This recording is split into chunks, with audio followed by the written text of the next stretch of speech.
She was soon known as the girl who carried the scent of death. The smell hit me first. It wasn't just sweat or perfume or even the musty scent of old books that usually lingered in the dormitory hallways.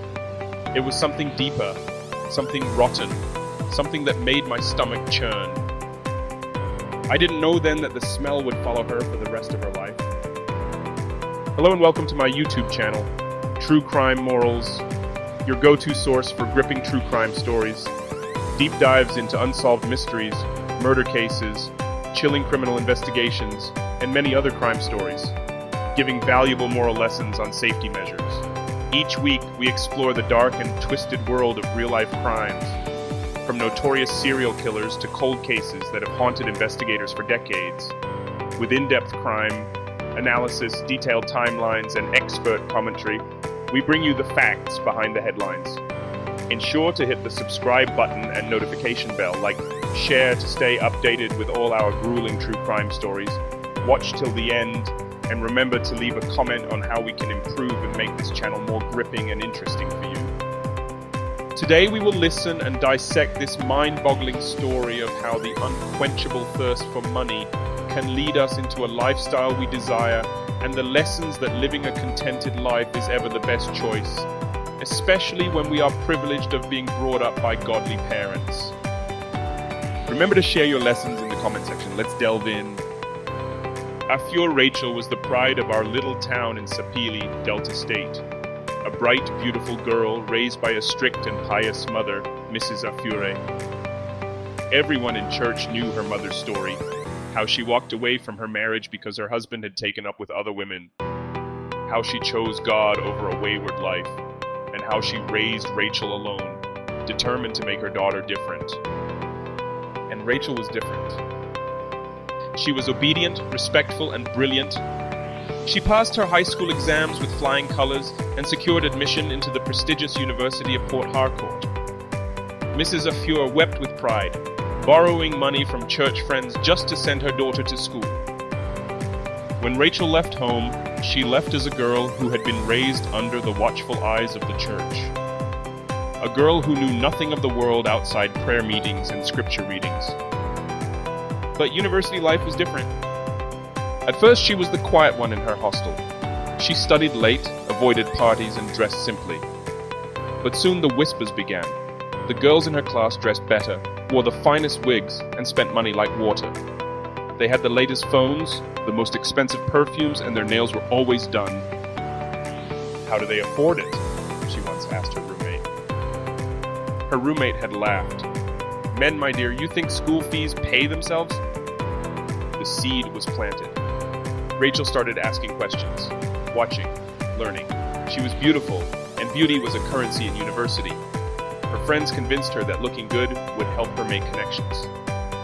So she changed the way she dressed. She accepted invitations to parties.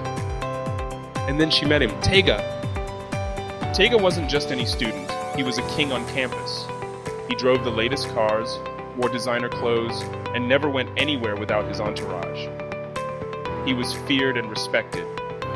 When he set his eyes on Rachel, he pursued her relentlessly. At first, she resisted. She had been taught to wait, but Tega was patient. He showered her with expensive gifts, jewelry, designer bags, cash.